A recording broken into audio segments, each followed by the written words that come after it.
Today I am making scones that I want. I am making Allen's Coffee Brandy Scones. I seem to be the only person who likes them. That's just fine. I don't like to share anyway. We are also experimenting. We are shooting on a really old iPhone because the battery for the Sony is charging.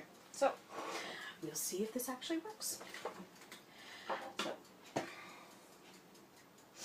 because I get easily distracted, I like to start with the major ingredients and then work my way to the flavorings so I don't forget. And normally if I do this on the counter, I take away everything as I go so that I know it's like, oh, that's already been in here because that's why it's not here. So yes, the cooking for the easily distracted. We have our 1 1/4 cups of flour. I'm also very lazy. I don't like to wash things up. I don't have my 1/4, I have my 1/8. So instead of using a 1 cup and a 1/4 cup, I'm going to use the 1/3 because I'm also going to use the 1/3 for sugar. There we go. I'm going to have to wash 1 pan.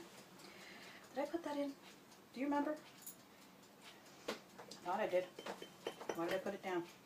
See? Told you. Easily distracted. Alright. And there's our half. Instead of using the 1 and the half, we're going to just use the half 3 times. This is how math comes into play.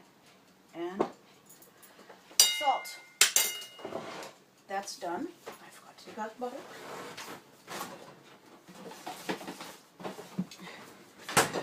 Oh my god, I shouldn't take out the butter. Well, in this particular case, I can put the flavorings in before the butter. If it's not going to matter if it gets all mashed up, I'll put the flavorings in at the same time, and then I just have to yes, we're back to the invisible milk, which apparently made somebody's day when I said that. Invisible milk.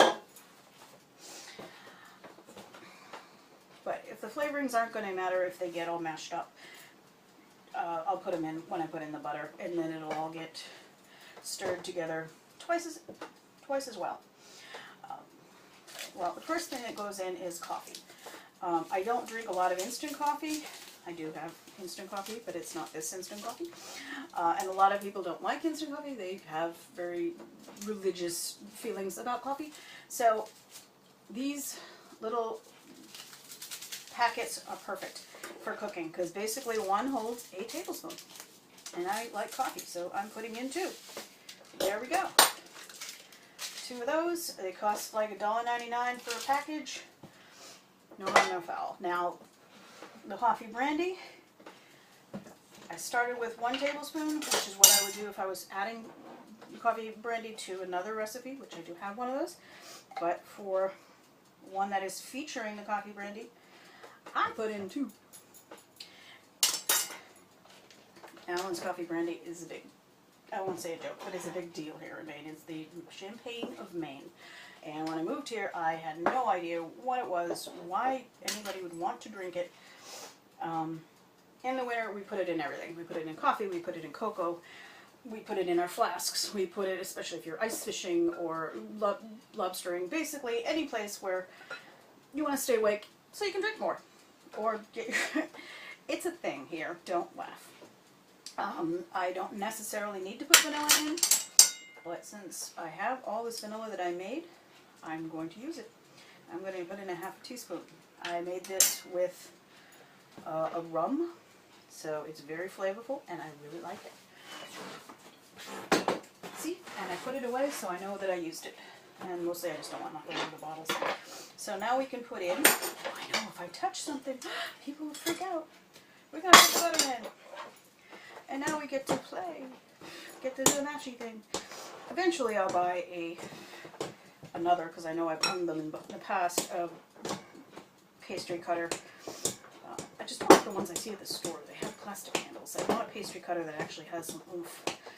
Luckily there is a restaurant supply store around the corner, which I tend not to go into because it's kind of like going into a candy store for people who actually like candy. Or, you know, other stores, like a shoe store for people who like shoes. So I don't go in, because then I see all the things I used to own that I wish I had again, but this kitchen is really tiny. That's actually bigger than the last one. That's one of the reasons about the house. But I don't, alright, confession. I don't have a real oven. I don't have a real, honest to God, stand on the floor stove oven thingy. The one that came with the house I had removed. I haven't used one in a really, really long time. I use a countertop oven, which is tall enough to make bread and cook chicken without burning the top. So it's a double height one. And I use those for the last 20 years. I don't like the idea, once, I mean, I'm cooking for one person, I don't like the idea of heating up an entire stove to cook one little thingy. So, I don't. And I have the stove removed because I need the space for a hutch. I don't miss it. I do miss it when I miss having a couple more of the one burner, but I do have some, what do you call hot plates, and I do have a lovely little gas stove that I use when I need that, when I need to fry up some eggs, because there's really nothing better than that. Alright, since this is a very dry dough, I mean, I know I put in coffee brandy, but it doesn't have any other liquefying things. I'm going to put in a third. Actually, I don't like putting it all in at once because you're never quite sure. It's a very muggy day, the flour will absorb at a different rate. If it's a very, dry day, I don't have any heat in the kitchen. No heating elements in the kitchen anyway. So certain times a year, it's a little cooler in here. The house has got 3 rooms. I don't need heat in the kitchen. Heat in the rooms, it needs heat. So, see, this can you take the rest of it, not a problem. Oh, I'm going to need my little molding plate.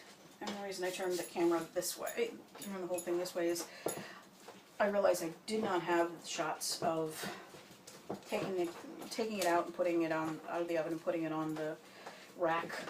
Well, I did have some shots. It's awkward in that other position because I have to come all the way around the table.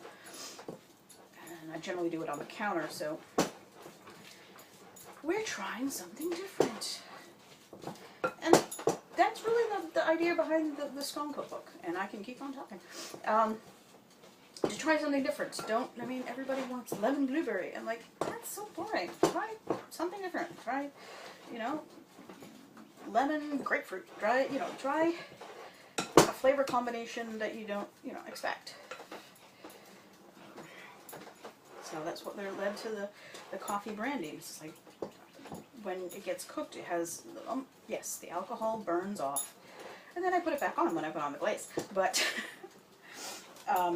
it does still have the smell, so it has this richer smell to it. I do like coffee flavoring in things. I only started drinking straight up, honest to God, coffee last year, or a year ago. Don't ask me why, but for my whole life I did not like coffee. I still don't like American coffee. So, there we go. It's nice, it's malleable, it's handleable, it's got really the texture of on the outside of Play-Doh. And where's my lovely fussy majigger? There's my fussy majigger. And we're cutting them in the plate, even though I could cut them in the other thing. Now we're going to take out the pan with my spaduches. See my spaduches?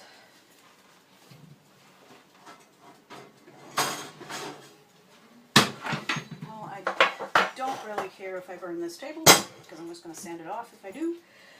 But we'll put it on the trivet.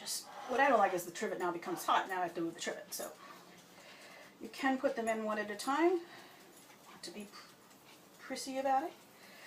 It does have a little space in between. So a lot of the recipes all said, you gotta flour them and set them 2 inches apart. I'm like, these scones used to be cooked on freaking wooden stoves in cast iron pans.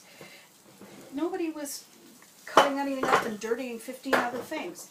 There we go. So we have our nice, I do like a little sugar on the top. Some people brush them with milk. That's another thing you have to clean.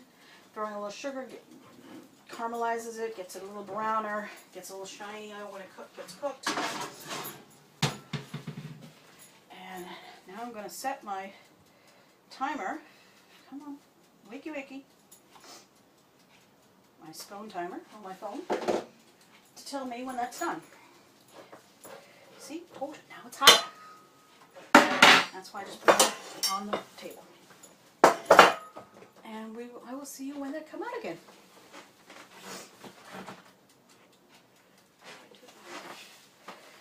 Okay, I'm going to make the glaze for the coffee. Sorry, everything was in the wash. I'm going to make the glaze for the coffee brandy scones. So I'm going to take 2 tablespoons powdered sugar. No, Domino doesn't sell powdered sugar in containers. I just save the containers. 1, 2. There we go. Yes. I also like these little ball jars with the screw-on lids because saving all of the little bits and pieces, the extra, the leftover, liver is the leftover rummed raisins. And we'll take 2 spoons, etc., etc. And you just throw them in the fridge, you wash them out, otherwise, Okay, so I'm going to put in at least 1, and I think it's going to take 2. Now this we're going to put on warm, because it's going to soak in and make them very brandied. Probably not a good breakfast item. I don't know. I don't judge. So it's thinner. I don't like a sticky food, except for these. Just stir it till it's smooth. Kind of idiot-proof. It's kind of a thing you could have a child do. If you have children handling alcohol in your house. I don't judge. Alright. Stir it until smooth. What you want to do is get rid of the lumps. Powdered sugar, confectioner's sugar will tend to lump if you're not careful. It is meant to be blended in, so it's very, very powdery. But it will cake. There, lumps are gone. If you get lumps on it, whatever. You know, it's all edible. And that's for later. And yes, I'm going to put the big bottle away. Alright, my timer's just went off to tell me that it's done. And I'm going to check to see if it's done. There are different ovens, different oven temperatures, all kinds of conditions. Anybody who tells you baking is exact science is using the exact same thing to bake with every day. I push on the middle. If it doesn't sink and doesn't look wet, you can take it out. If it looks it looks firm. I mean, generally they would say cook until it's browned. Well, if you're starting with something that's going to be brown, how can you tell that it's browned? So, I don't like it too mushy, too wet, too cakey, because I want it to be a scone. When I bite it, I don't want half of it to end up on the front. I know, there's lots of words for this. And that's what happens when you eat a muffin, or you eat a cupcake. I can't possibly be the only person who doesn't notice that. You take a bite, and half of it ends up on you. So you end up like wrapping it in a tissue, or whatever. It just, basically, it should stay together like a brownie, basically. A little less fudgy than a brownie, but basically it should stay as a unit, so when you take a bite, you don't lose a lot of it. So like I said, it's just a little mushier than normal, but these are for me, so I don't care. They're fine. And as they dry, as they cool, they will contract. The sugar and the butter, it will actually become more of a scone than it's coming out of the oven is a bad place to judge it. So if they stick, I just smack it on something until it little moves. If you had morsels, chocolate, or anything else, those may burn on the brown and they may stick, and they may cause it not to come out as a unit. So you want to make sure that it's very loose. and use a little spatula to loosen it if you have to. But basically, flip it out. Nice brown bottom. Nice. You can always throw it back in again, even if you just turn off the oven and let the rest of it just dry it out a little bit more. But you got a nice brown bottom, nice dry. It's not soggy. Like I said, it's steam's coming off of it. They generally will fall apart, even if they don't come apart immediately and it comes out as a unit. Wait till it cools. You can go after it with a steak knife. Nice little serrated, loosen it right up. You may have a problem cutting with the fruit. That's one of the reasons I like to do it before I cook it. Fruit. Cutting through the fruit. It may take a little sawing action, so that's why if you do it ahead of time, you got a better chance of not breaking it up into smaller bits, not making it come apart. So I found that if you use a long cooling rack and put it right over the kitchen sink, you can do the glazing there, make much less of a mess. I really don't like cleaning up, and now I have to clean up in between every batch. You have no idea how annoying that is. So here's our glaze. I'm going to do this just drips and drabs. It's not frosting. It's not going to stay. It's just going to soak in. Oh, all on. So yes, that actually is alcohol. You may not want to serve that to children. But I don't judge. So when these are cool, I will enjoy them all to myself.